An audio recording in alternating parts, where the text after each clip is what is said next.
The morning sun filtered through the tall windows of Buckingham Palace, casting long shadows across the ornate carpet. Kate Middleton stood in the blue drawing room, her hands trembling slightly as she adjusted the navy blue dress she had chosen for this significant day. It was her first major state event since becoming the Princess of Wales, and the weight of expectations pressed heavily upon her shoulders. The room bustled with activity.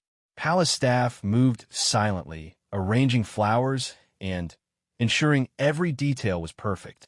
The air smelled of fresh roses mixed with the faint scent of old wood and centuries of history. Kate's dresser, Natasha, stood nearby with a velvet jewelry box, waiting for the final touches to complete the princess's ensemble. William entered the room, his military uniform crisp and medals gleaming. He noticed the tension in his wife's posture immediately. After years of marriage, he could read her emotions like an open book. He crossed the room and placed a gentle hand on her shoulder. "You look beautiful," he said softly, his blue eyes meeting hers in the mirror. Kate managed a small smile. "Thank you. I just want everything to go perfectly today." The state dinner was more than just another royal engagement. It was Kate's first time hosting foreign dignitaries in her new role, and she knew every move would be scrutinized by the press and public. The ghosts of the past seemed to linger in every corner of the palace, reminders of the woman who had once walked these same halls. Natasha opened the jewelry box, revealing an array of spectacular pieces from the royal collection. Diamonds sparkled like captured starlight, emeralds glowed with deep green fire, and pearls gleamed with soft luminescence. Each piece had its own story, its own history woven into the fabric of the monarchy. Kate's eyes scanned the collection, searching for something appropriate, yet meaningful.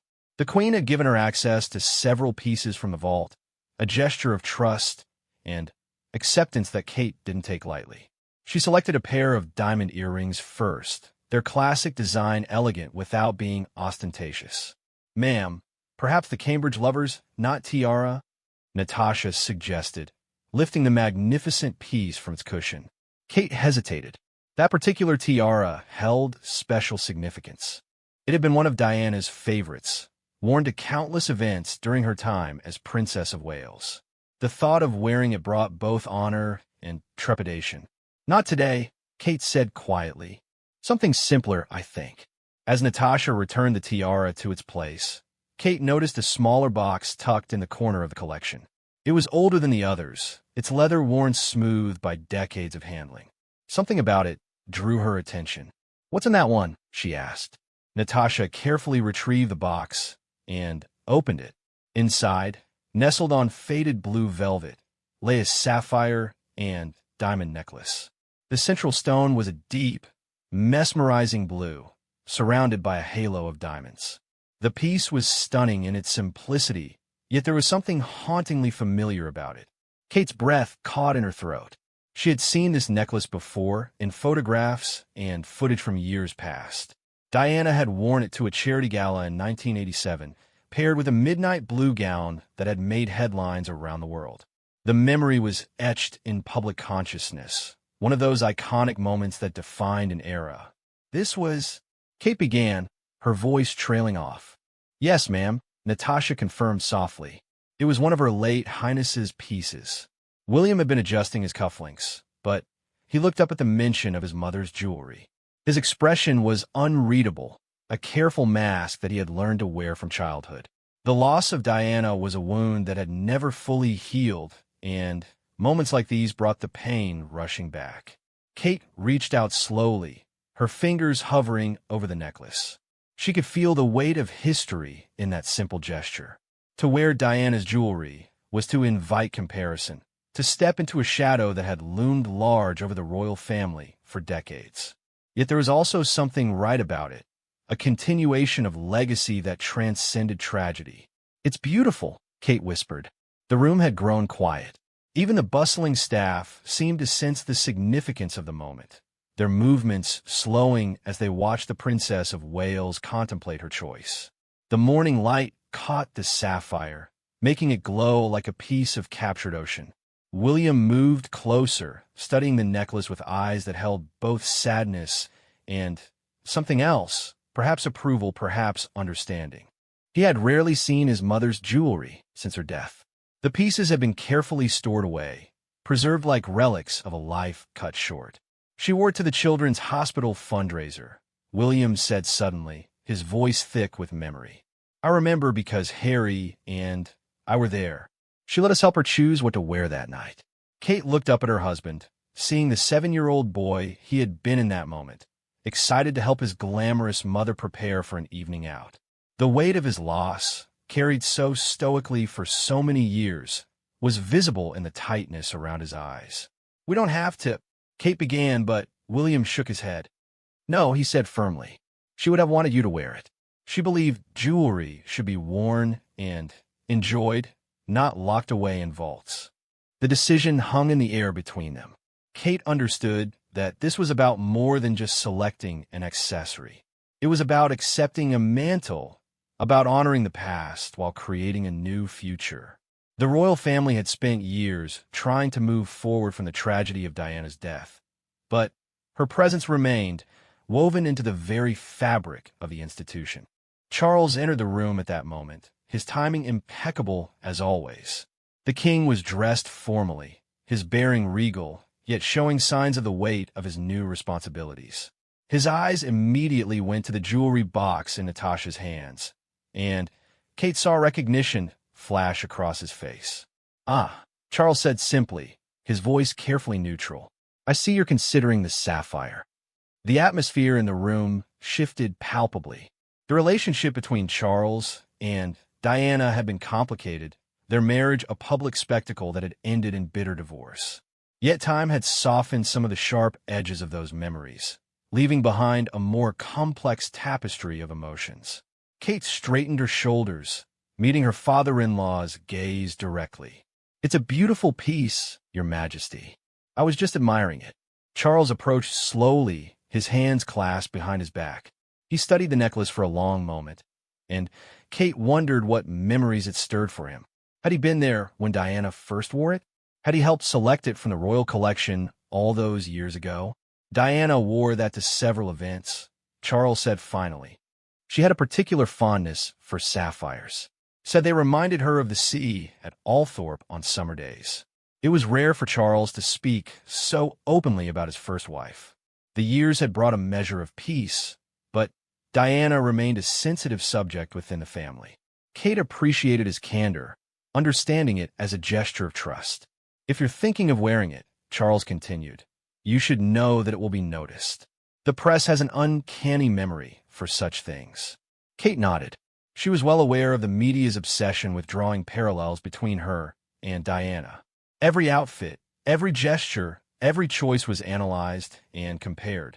It was a burden she had accepted when she married William, but moments like these brought the weight of it into sharp focus.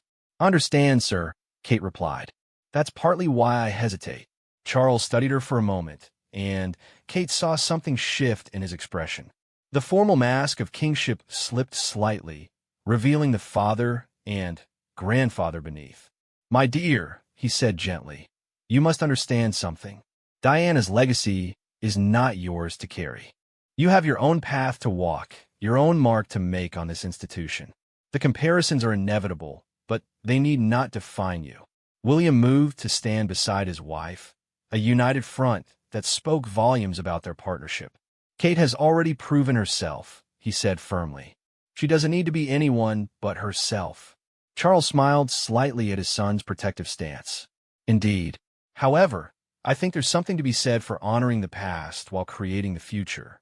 Diana's jewelry has been locked away for too long. Perhaps it's time for it to see the light again, worn by someone who understands its significance. Kate felt a surge of gratitude for Charles's words. The relationship between them had not always been easy, but moments like these showed how far they had come. The royal family was slowly healing from old wounds, learning to speak of Diana with fondness rather than pain. May I? Kate asked, gesturing toward the necklace. Natasha carefully lifted the piece from its box, and Kate held it up to the light. The sapphire seemed to pulse with inner life, its deep blue depths holding secrets and memories. She could imagine Diana wearing it, her blonde hair swept up, her smile radiant as she worked the room at some long-ago charity event. "There's something else," Charles said suddenly. He reached into his jacket pocket and withdrew a small envelope, aged and slightly yellowed. "This was with the necklace when we cataloged the collection. I believe you should read it." Kate took the envelope with curious hands. Her name was written on the front in elegant script. Not her name exactly, but the future Princess of Wales. The handwriting was unmistakably Diana's, those distinctive loops and curves that had graced so many thank you notes and personal letters. The room fell completely silent as Kate opened the envelope. Inside was a single sheet of paper, the words written in the same elegant hand. "To the woman who will one day wear this title and these jewels, I don't know who you are or when you will read this, but I want you to know that these pieces are more than just jewelry. They are symbols of service, of dedication to causes greater than ourselves. I hope you will wear them not as burdens, but as reminders of the good we can do in this position." The sapphire necklace was always my favorite for charity events. Something about its deep blue seemed to give me strength when I needed it most. I hope it will do the same for you. Remember that being Princess of Wales is not about being perfect. It's about being genuine, about using this platform to make a real difference. The protocols and traditions matter, but not as much as the connections we make and the lives we touch. Be yourself. The role will try to shape you, to mold you into something you're not. Resist that. Your authenticity is your greatest strength. And please, don't let them lock these beautiful pieces away. Jewelry should be worn, should catch the light, and make people smile. That's what it's for. With love and hope for the future, Diana, Kate's hands trembled as she finished reading. Tears had gathered in her eyes, and she blinked them back, not wanting to smudge her carefully applied makeup. The letter was so perfectly Diana, warm, encouraging, slightly rebellious, and absolutely genuine. William read over her shoulder, his own eyes suspiciously bright. "I never knew she left this," he said quietly. Charles cleared his throat, clearly moved as well. "It was found when we were organizing the collection after she passed. I've been waiting for the right moment to share it." Kate carefully folded the letter and held it close to her heart. In that moment, she felt a connection across time, a blessing from the woman whose shadow she had lived in for so long. Diana had understood the challenges, the pressures, the impossible expectations, and she had left this gift of understanding for whoever came after. "I'll wear it," Kate said firmly. "I'll wear it with pride." Natasha stepped forward with the necklace, and Kate turned to face the mirror. As the cool metal settled against her skin, she felt a shift in something fundamental. This wasn't about trying to be Diana or replace her. This was about continuing a legacy of service, of using position and privilege to make a difference. William fastened the clasp, his fingers gentle against her neck. In the mirror, Kate saw not just herself, but generations of royal women who had stood in similar rooms, preparing for duties that were both privilege and burden. She saw strength and grace, tradition and innovation past and future merged into a single moment. "You look magnificent," William whispered. Charles approached, and for a moment, the three of them stood together, past, present, and future united. The king placed a paternal hand on Kate's shoulder. "Diana would be proud," he said simply. "Proud of you both." The moment was broken by a discreet knock on the door. An aide entered, bowing slightly. "Your Majesties, your Royal Highnesses, the guests are beginning to arrive." The spell of intimacy was broken, replaced by the familiar rhythm of royal duty. Kate took a deep breath, her hand going unconsciously to the sapphire at her throat. She could do this. She would do this, not as a replacement for Diana, but as herself, Catherine, Princess of Wales, carrying forward a legacy while creating her own. As they prepared to leave the room, Charles paused at the doorway. "Catherine," he said, using her full name deliberately. "There will be talk tonight. There always is. But Remember, you wear that necklace by right, not by imitation. You are exactly where you're meant to be. Kate nodded, grateful for his support. The relationship between them had evolved over the years, from cautious acceptance to genuine affection. Charles had learned from past mistakes, determined to support his son's wives in ways he hadn't always managed before. The walk to the state dining room seemed both endless and too short.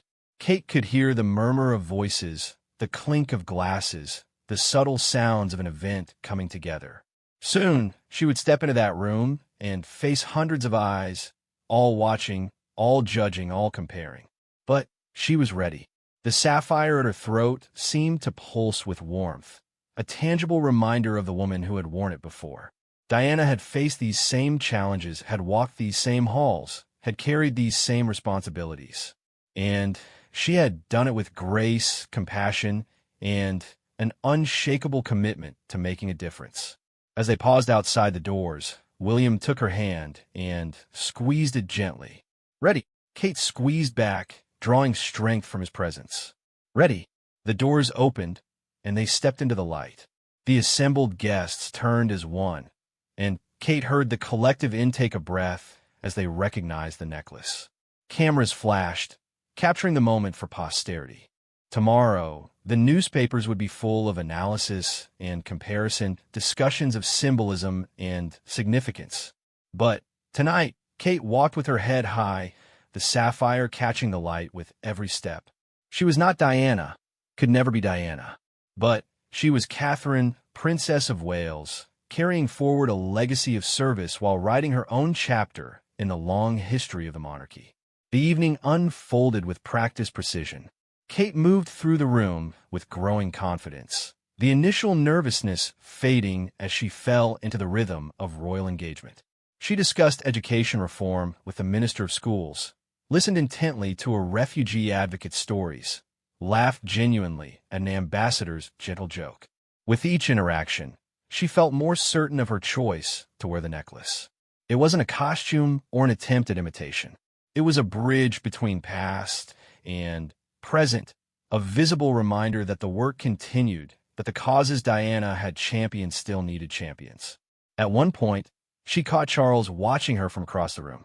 He raised his glass slightly in a silent toast, and she saw approval in his eyes. The gesture meant more than any formal acknowledgement could have. Later, as the evening wound down, an elderly woman approached Kate. She was elegantly dressed, but moved with the careful steps of age. Her eyes were bright with memory as she studied the princess. "I was at the gala in 1987, the woman said softly, "when Diana first wore that necklace. You wear it differently, but with the same grace." Kate felt tears threaten again. "Thank you. That means more than you know." The woman patted her hand gently. She would be glad to see it bringing light to the world again. That's what she always wanted, for the beauty to be shared, not hidden away. As the last guest departed and the palace settled into nighttime quiet, Kate found herself back in the blue drawing room. The jewels were being carefully returned to their boxes, but she held onto the sapphire necklace for one more moment. William found her there, still in his uniform, but with his formal jacket unbuttoned. "How do you feel?" Kate considered the question. The evening had been a success by any measure. The guests had been charmed, the conversations meaningful, the connections genuine. But more than that, she had found something she hadn't expected, a sense of peace with her role and its history. "I feel right," she said finally, "like I'm exactly where I'm supposed to be." William wrapped his arms around her from behind, and they stood together in the quiet room.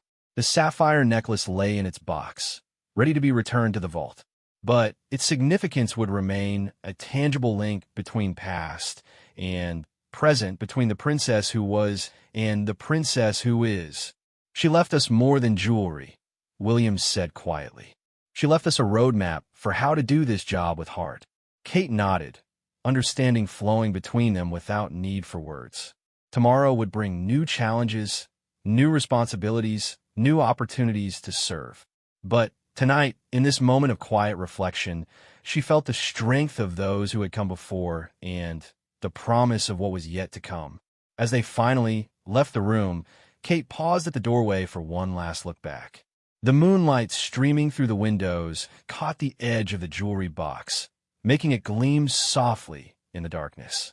Somewhere in the palace, Charles was probably still awake, perhaps thinking his own thoughts about the evening and all it had meant. The palace had indeed fallen silent when Kate reached for Diana's necklace, but the silence had been pregnant with possibility rather than judgment. And when Charles had stepped in, it hadn't been to forbid or criticize, but to bless and encourage. The wounds of the past were healing, slowly but surely, replaced by something stronger and more enduring. Kate touched the spot where the sapphire had rested against her throat. Tomorrow, the necklace would return to the vault, but its message would remain. Be genuine. Serve others. Use beauty to bring light to the world. Simple truths that transcended time and title, left by one princess of Wales for another. The story would continue tomorrow, as it always did in the endless cycle of royal duty. But tonight had marked a turning point, a moment when past and present merged into something beautiful and new. Kate smiled as she walked through the quiet palace halls, her footsteps echoing softly on the ancient floors. She was ready for whatever came next, carrying Diana's blessing like a light in the darkness, illuminating the path ahead. The morning newspapers arrived at Kensington Palace with the first light of dawn. Kate sat in the breakfast room, still in her silk dressing gown, as William spread the papers across the antique mahogany table. The headlines were exactly what they had expected, yet seeing them in print still sent a flutter through Kate's stomach.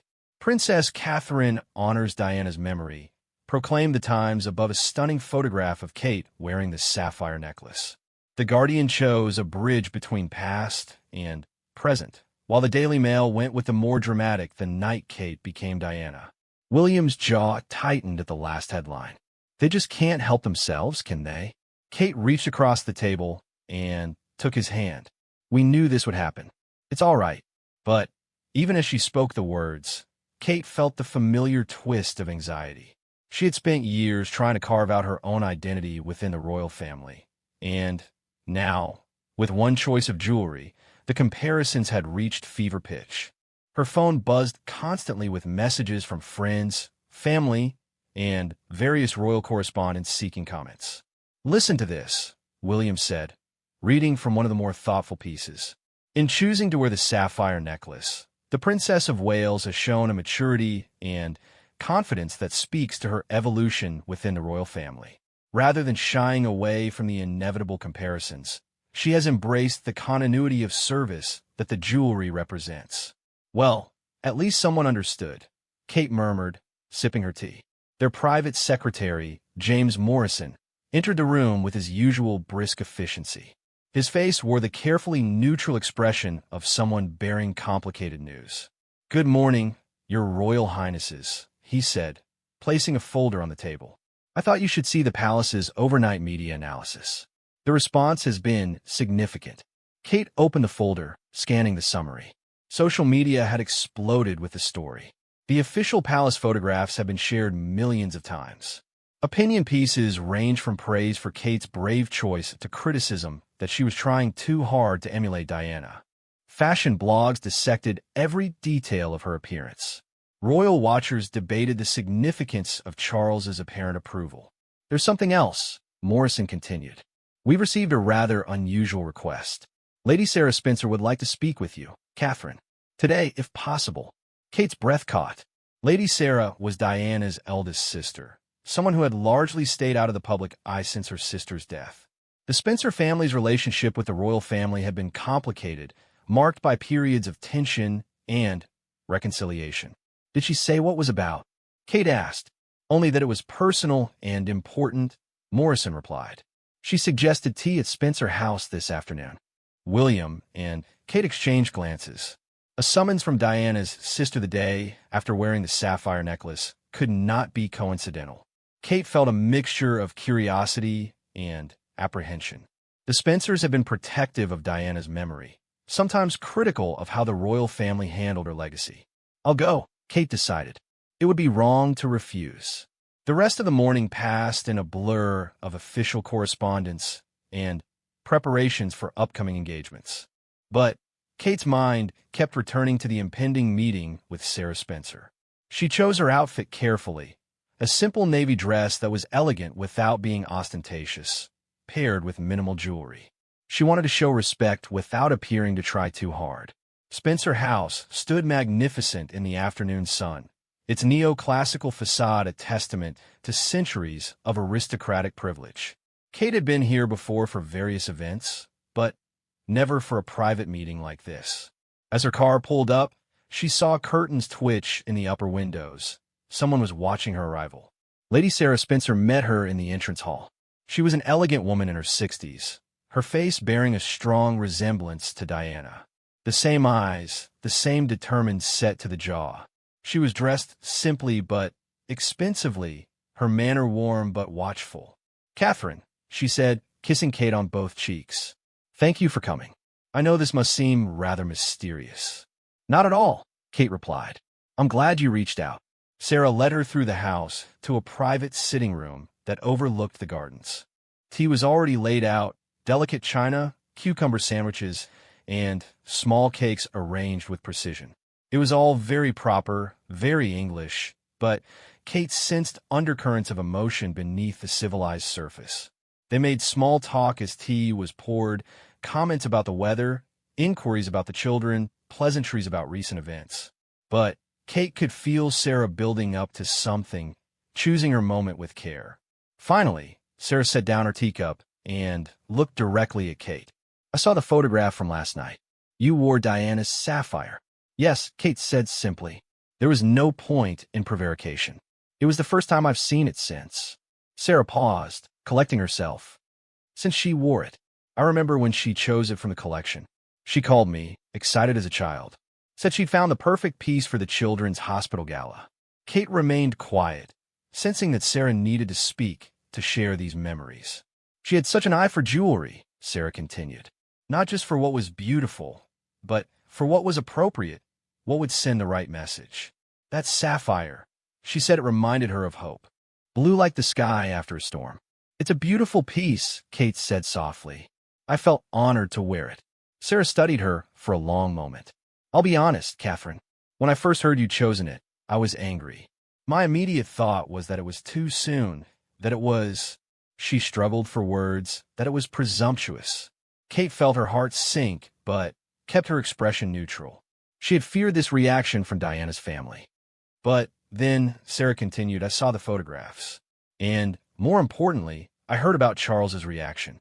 My former brother-in-law is many things, but he's not given to false sentiment. If he supported your choice, there must have been a reason. He was very kind," Kate said. "He told me about Diana's fondness for sapphires." Sarah smiled slightly. "Did he? That's unexpected. Charles and Diana had their difficulties, but perhaps time has given him perspective." She paused, seeming to debate something internally. "There's something I want to show you." She stood and walked to an antique desk in the corner of the room. From a locked drawer, she withdrew a leather-bound album. Kate recognized it as the type used for storing photographs before the digital age. Sarah returned to her seat and opened the album. The pages were filled with photographs of Diana. Not the official portraits that the world knew, but personal snapshots. Diana laughing at a family gathering. Diana playing with her young sons in a garden. Diana at Christmas, wearing a paper crown from a cracker and grinning at the camera. "This is my favorite," Sarah said, pointing to a photograph near the middle. It showed Diana at what appeared to be a private dinner party, wearing the sapphire necklace with a simple black dress. She was caught mid-laugh, her head thrown back, completely unguarded and natural. "She looks so happy," Kate observed. She was that night. It was about a month before the separation was announced. Despite everything that was happening, she had this ability to find joy in moments. Sarah turned the page. The press never saw this side of her. The real Diana, not the icon. They spent the next hour going through the album. Sarah shared stories about her sister. Some funny, some poignant, all deeply personal. Kate listened, understanding that this was a gift, a sharing of private memories that few were privileged to hear. You know, Sarah said eventually, I've watched you over the years. Watched how you've handled the pressure, the comparisons, the constant scrutiny. It can't have been easy, always having her shadow there. I've never seen it as a shadow, Kate said carefully. More like a light to follow. The work she did, the way she connected with people, it set a standard that I try to live up to. Sarah closed the album slowly. That's why I wanted to see you today. I needed to know if wearing the necklace was about the photographs or about something deeper. And Kate asked, her heart beating faster. Sarah smiled, and, for the first time, it reached her eyes fully. I think Diana would have approved. Not just of you wearing her jewelry, but of how you're carrying forward what she started. You're not trying to be her. You're being yourself while honoring what she stood for. Relief washed over Kate. She hadn't realized how much Diana's family's approval meant to her until this moment. There's something else, Sarah said, standing again. This time she went to a different drawer and returned with a small silk pouch. Diana left some personal items with me for safekeeping. She was always worried about things going missing in the palace shuffles.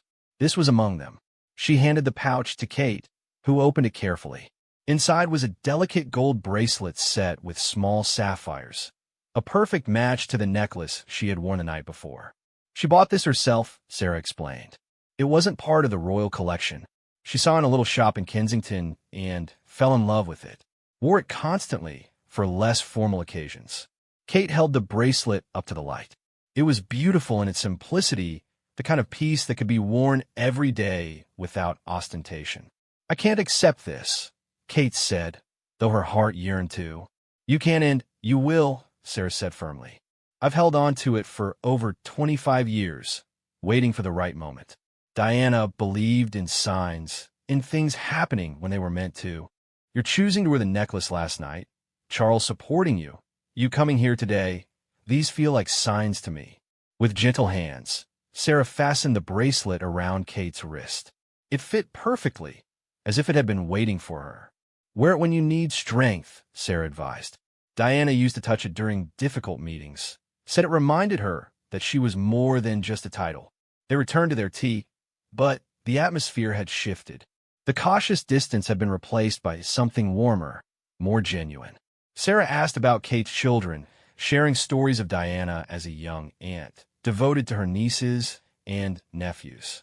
She would have adored having grandchildren, Sarah said wistfully. She talked about it sometimes, imagining teaching them to ride, taking them on secret adventures, being the grandmother who always said yes to ice cream before dinner. Kate smiled, picturing it. William says the same thing. He thinks she would have been wonderfully subversive, undermining all our parenting rules. Absolutely, Sarah laughed. She had very firm ideas about children needing magic in their lives. Rules were made to be bent when it came to creating memories. As the afternoon wore on, Kate realized this meeting had become something she hadn't expected. Not an interrogation or a test, but a bridging of gaps. Sarah was sharing not just memories, but accepting Kate into a continuum of women who had carried the responsibility of royal duty. I should tell you, Sarah said as they prepared to part, that the rest of the family has been watching too.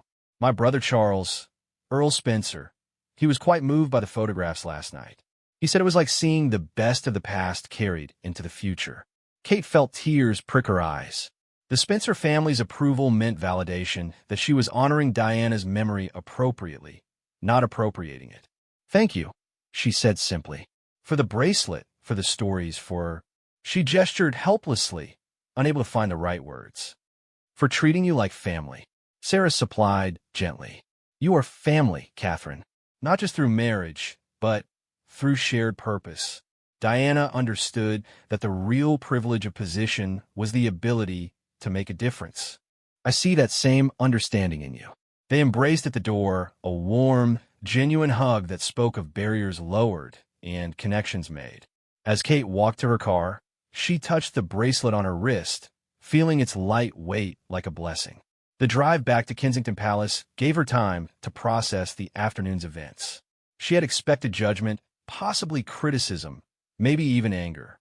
Instead, she had found acceptance and a deeper understanding of the woman whose legacy she helped carry. William was waiting in their private apartment, clearly anxious to hear how the meeting had gone. His face lit up with relief as Kate recounted the conversation, and his eyes widened when she showed him the bracelet. "She gave you that?"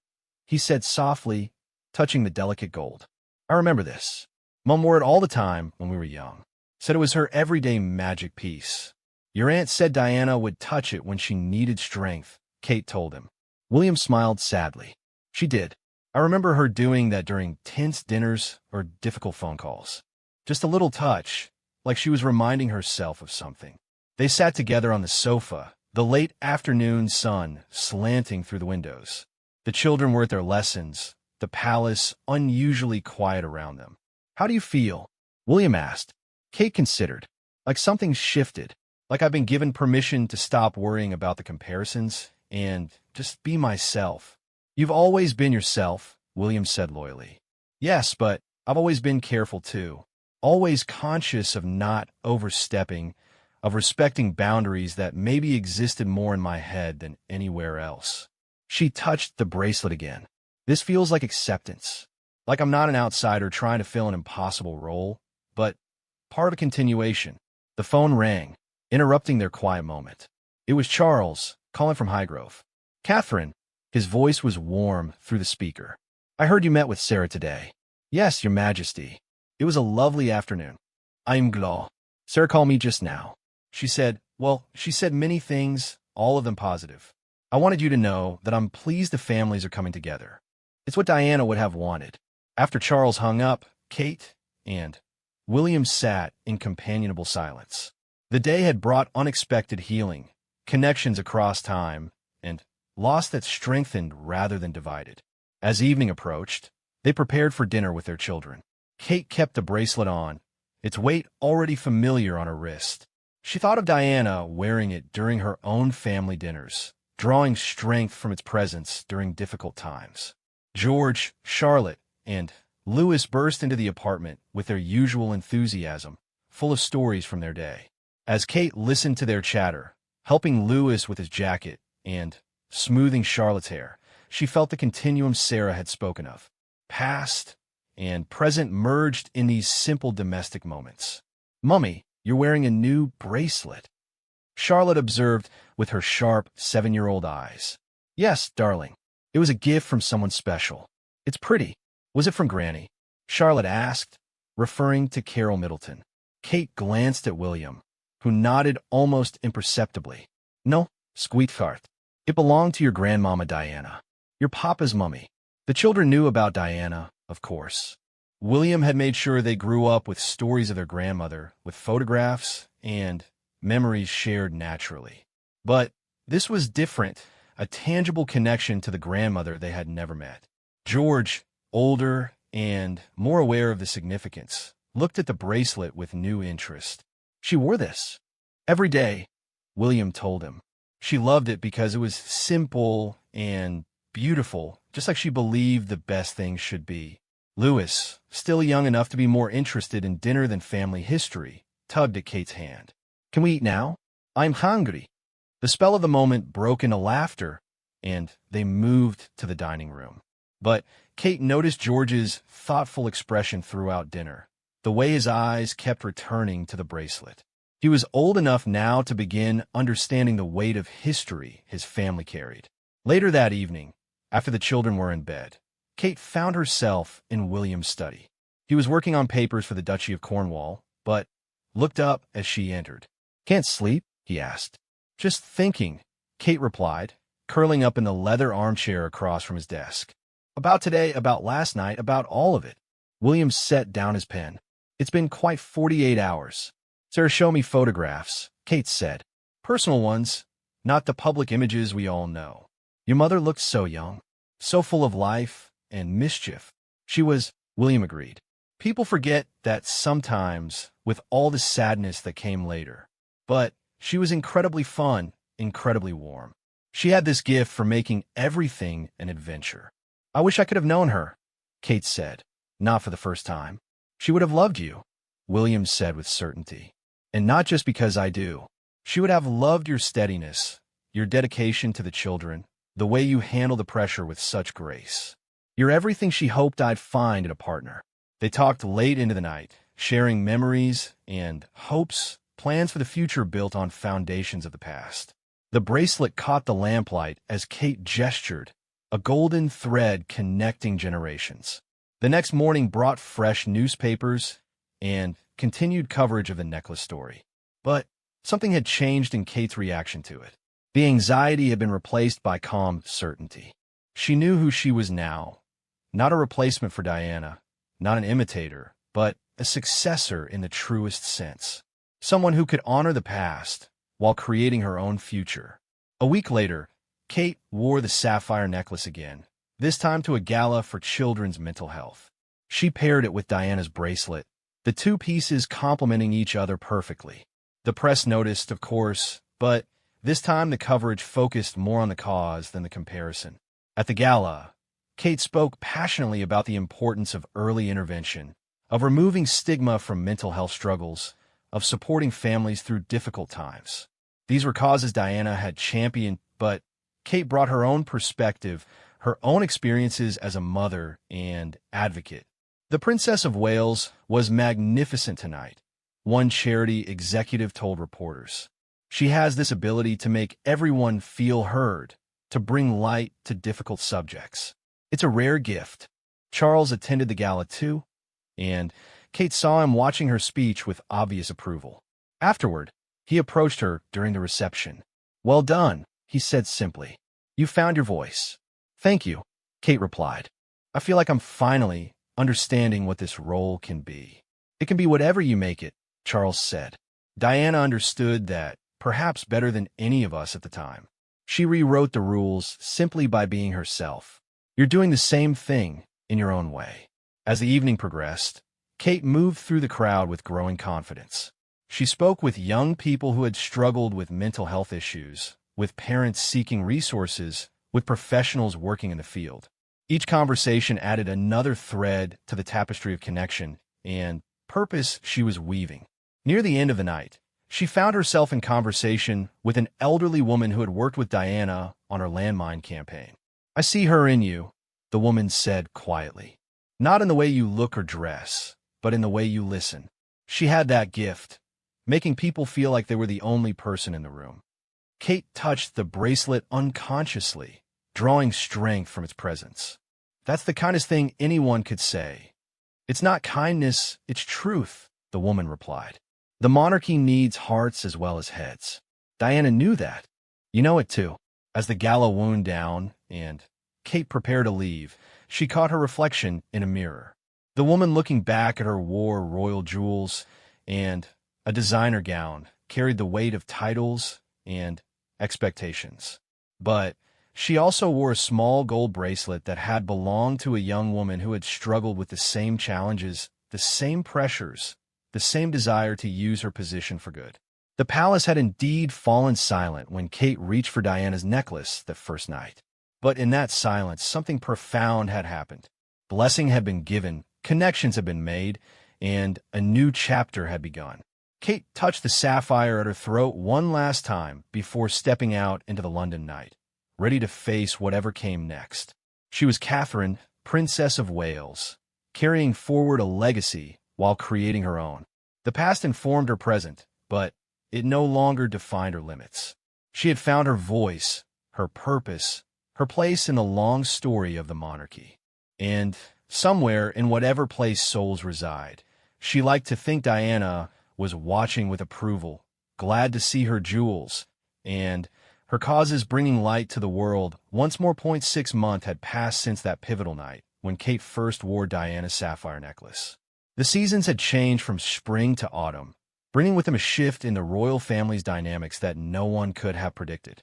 Kate stood in her dressing room at Anmer Hall, their Norfolk residence, preparing for what would be one of the most significant events of her time as Princess of Wales. The BBC had approached the palace with a proposal for a documentary marking the 30th anniversary of Diana's groundbreaking work with AIDS patients. They wanted Kate to participate, to draw connections between Diana's pioneering efforts and current initiatives. It was an opportunity, but also a minefield of potential controversy. "You don't have to do this," William said from the doorway, watching as Kate reviewed her notes. "We could still decline."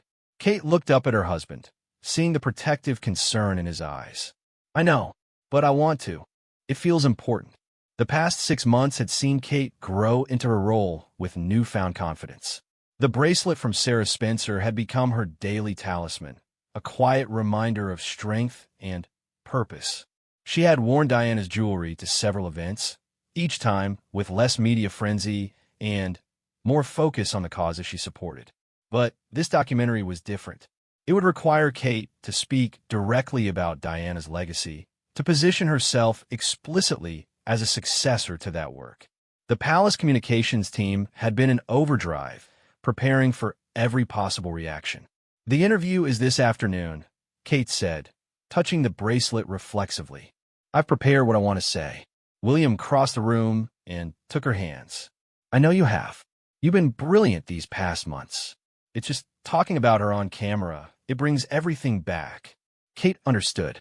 For all the healing that had occurred, Diana's loss remained a wound that could still ache. William had done his own interviews over the years, but each one cost him emotionally. Would you like to be there? Kate asked. Behind the cameras?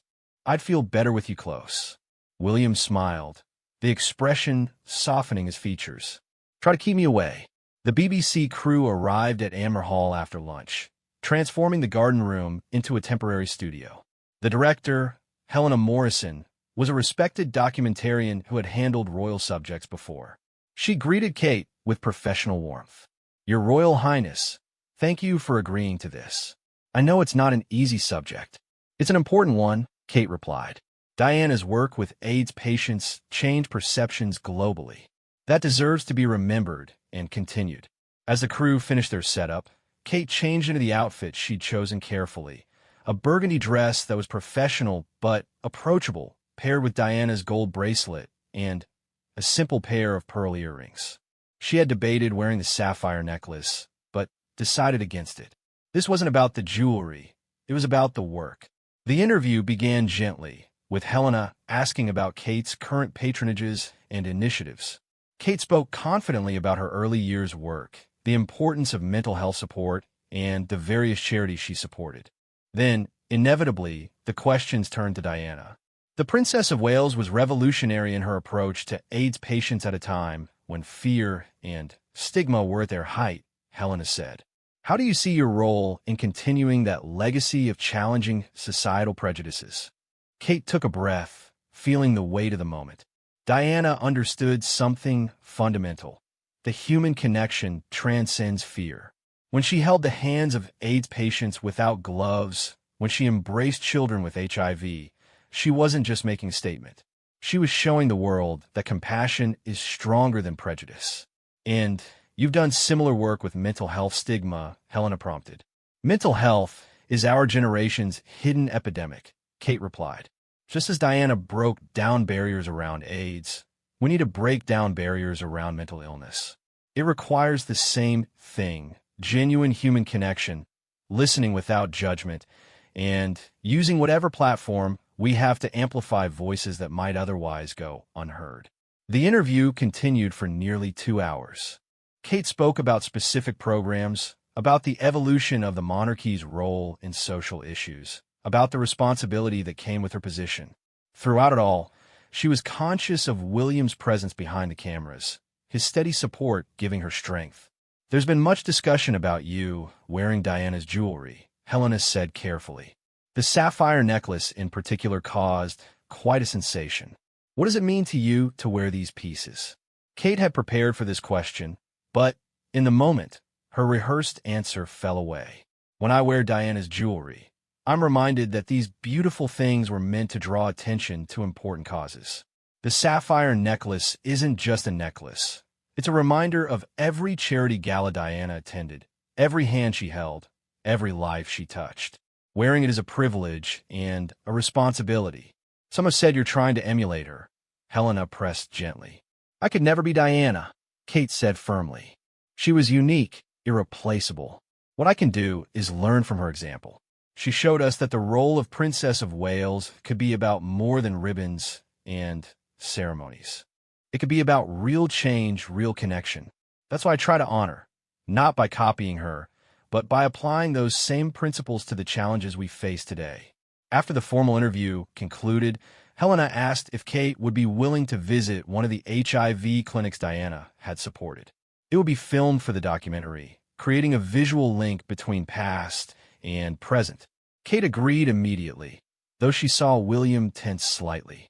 These sorts of public appearances always carried risk of comparison, of criticism, of not living up to an impossible standard. But Kate had learned something important over the past months. Authenticity trumped perfection every time. The next day, they traveled to London to visit the Lighthouse Trust, one of the first AIDS charities Diana had supported. The building had been modernized over the years, but photographs of Diana's visits lined the walls, a testament to her groundbreaking work. The current director, Marcus Chun, greeted Kate with obvious emotion. "Your Royal Highness, I was here as a young volunteer when Diana first visited. I watched her change everything in a single afternoon. Tell me about it." Kate encouraged as they walked through the facility.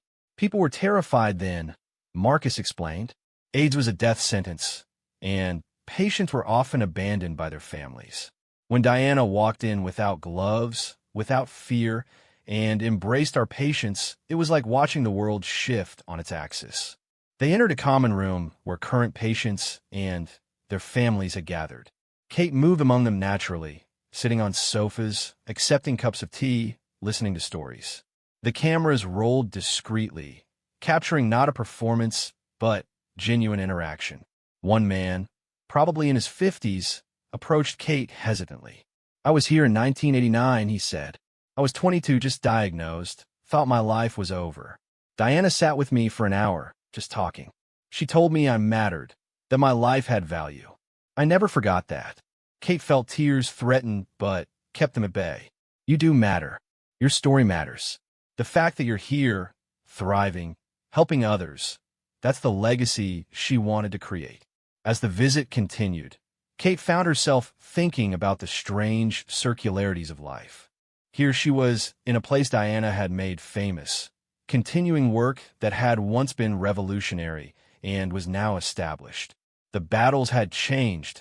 HIV was no longer an automatic death sentence, but the need for compassion and advocacy remained. Later, in a private moment, Marcus showed Kate a guest book from Diana's first visit.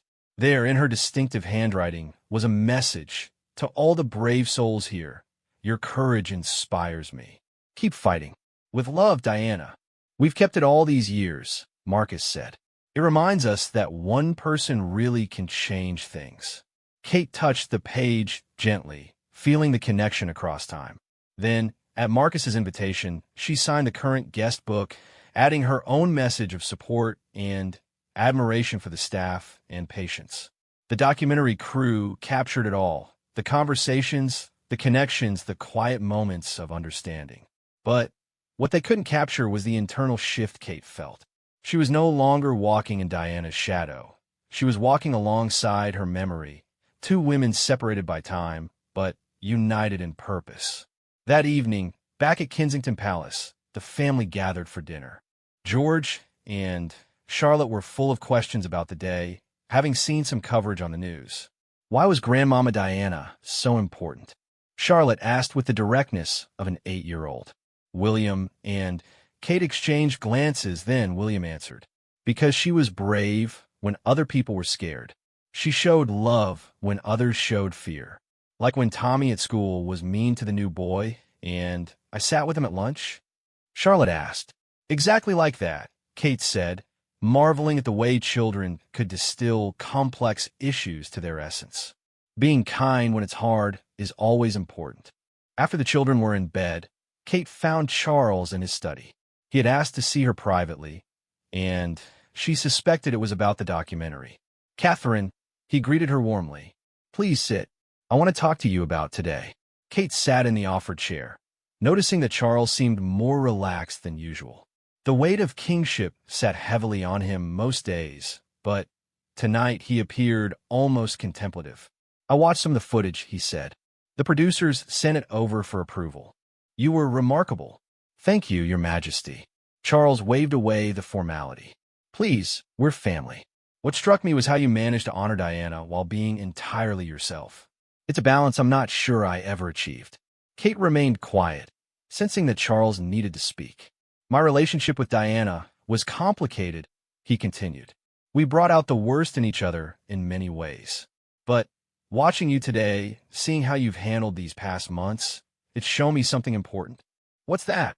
Kate asked gently. That it's possible to honor the past without being imprisoned by it, Charles said. Diana and I were trapped by our history, by our mistakes, by the roles we thought we had to play. You and William have found a different way. He stood and walked to a cabinet, withdrawing a small box. I've been waiting for the right moment to give you this. Today seems appropriate. Kate opened the box to find a pair of sapphire earrings, clearly designed to match the famous necklace. They were exquisite, the blue stones catching the light like captured stars. Diana never got to wear these, Charles explained. They were being made as an anniversary gift, but, well, they've been in the vault ever since. I think it's time they saw the light. Kate was speechless. The gesture was so unexpected, so meaningful. Charles, who had struggled with Diana's memory for so long, was offering not just jewelry, but acceptance, blessing, continuation. I don't know what to say, Kate managed. Say you'll wear them. Charles replied simply. Wear them and continue the work you're doing. The monarchy needs hearts like yours and Diana's. I didn't always understand that, but I do now. Kate stood and, in an impulsive moment, hugged her father-in-law. Charles stiffened slightly in surprise, then relaxed, returning the embrace with paternal warmth. Thank you, Kate whispered, for everything. As she left Charles's study, Kate reflected on the journey of the past months. What had begun with a moment of reaching for a necklace had become something so much larger, a healing, a connection, a reimagining of what royal service could mean. The documentary aired 3 weeks later to massive viewership. The reviews were overwhelmingly positive, praising Kate's authenticity and the seamless way she had connected past and present. But more important than reviews were the messages that poured in from people affected by HIV, from mental health advocates, from those who had felt inspired to volunteer or donate or simply be more compassionate. Sarah Spencer called the morning after the broadcast. Diana would be so proud, she said simply. You've done her memory justice in the best possible way, by making it about the work, not the woman. Even the tabloids, usually eager to create drama, struggled to find controversy. The narrative had shifted from Kate tries to be Diana to Kate honors Diana's legacy while forging her own path. A month later, Kate wore the complete sapphire set, necklace, bracelet, and new earrings to a state banquet. She moved through the evening with confidence, no longer worried about comparisons or living up to impossible standards. The jewelry was beautiful, but it was just jewelry. What mattered was the work, the connections, the ability to use privilege for purpose. During the banquet, she found herself seated next to an elderly duchess who had known Diana well. The woman studied Kate thoughtfully throughout dinner, finally speaking during a quiet moment. You know what the difference is? The duchess said. I'm sorry, Kate replied. Between you and Diana. I've been trying to pinpoint it all evening. The duchess smiled. Diana wore those jewels like armor, protection against a world that often hurt her. You wear them like tools, instruments to help you do your work. It's a profound difference. Kate considered this. I had the advantage of learning from her example, and of having William's support from the beginning. True, the Duchess agreed, but don't underestimate your own strength. It takes courage to follow a legend.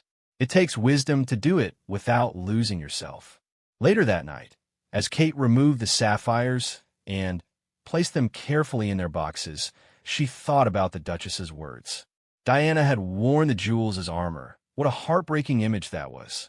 But perhaps that armor had protected her enough to do the revolutionary work she'd done, to change hearts and minds despite her own pain. Kate touched each piece before closing the boxes. The necklace that had started this journey, the bracelet that had become her daily companion, the earrings that represented Charles's acceptance and healing. They would go back to the vault tonight, but they would come out again, and again, and again. each time carrying forward the legacy of compassion and connection that Diana had begun. William appeared in the doorway of her dressing room. "Ready for bed?" "Almost," Kate said, closing the last jewelry box. "Just thinking about how grateful I am," Kate said, "for Diana's example, for your love, for the chance to do this work, for all of it." William crossed to her and wrapped his arms around her from behind, both of them looking at their reflection in the mirror. "She will be grateful too," he said. "Grateful that her work continues. Grateful that her sons found happiness. Grateful that the causes she cared about have a new champion." Kate leaned back into his embrace, feeling the truth of his words. The palace had fallen silent that first night when she reached for Diana's necklace, but that silence had been pregnant with possibility. And when Charles had stepped in with support rather than censure, it had opened doors that might have remained forever closed. The past and present had found a way to coexist, not in competition, but in continuation. Diana's light hadn't dimmed. It had simply found new ways to shine. And Kate, no longer afraid of comparisons or shadows, was ready to carry that light forward into whatever challenges lay ahead. Tomorrow would bring new duties, new opportunities to serve. But tonight, in the quiet of their private rooms, Kate simply felt grateful. Grateful for the women who had come before, for the man who stood beside her, for the children sleeping down the hall, for the chance to use her position to make a difference. The sapphires were safely stored away, but their message remained: be brave. Show compassion. Use beauty to bring light to the world. Simple truths that transcended time and title, passed from one princess of Wales to another, creating a legacy that would endure long after the jewels themselves had faded.